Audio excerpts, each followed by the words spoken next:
just to get this straight, you're telling me people have boasted about voting twice? Yes.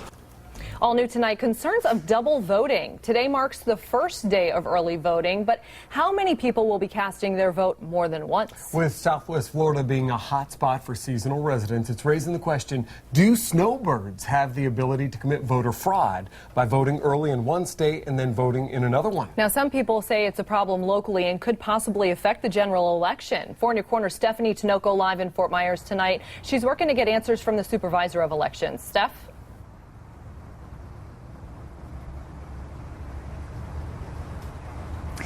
Patrick, Amy, the supervisor of elections was very honest with me. She says she recognizes there is a problem and has been working on it. Now, just so that you know, anyone that votes more than once in a federal election could be put in prison for up to 5 years. This turnout is exactly what the League of Women Voters wanted to see for early voting. Makes the league feel very good that people are getting out and voting.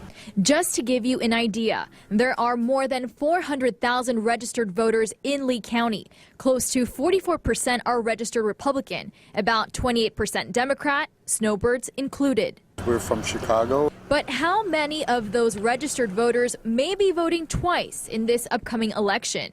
Clara Ann Graham, president of the league, tells me we may never know.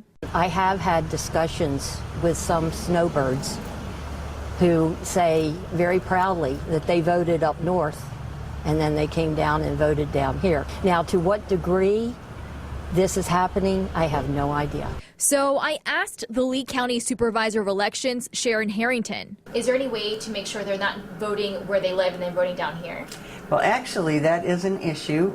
We've tried to address it. Harrington tells me there's no database to make sure voters aren't registered in 2 or more states. I think if all the states get a central voter database and we can put them all together, we may be able to catch people that might be voting twice, but we have no way to check it. So what you're saying is if someone moves from Colorado, votes for president in Colorado, and they can also vote here in Florida?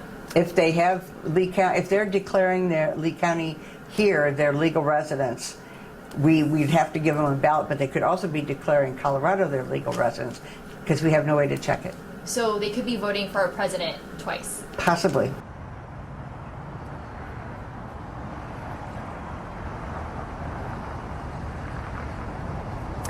Now, I did reach out to the Department of State to find out if there is such a program. I'm told that the state of Florida hasn't been able to participate in a cross-state checking system because of privacy laws here in the Sunshine State. Reporting live in Fort Myers, Stephanie Tinoco, Fox 4.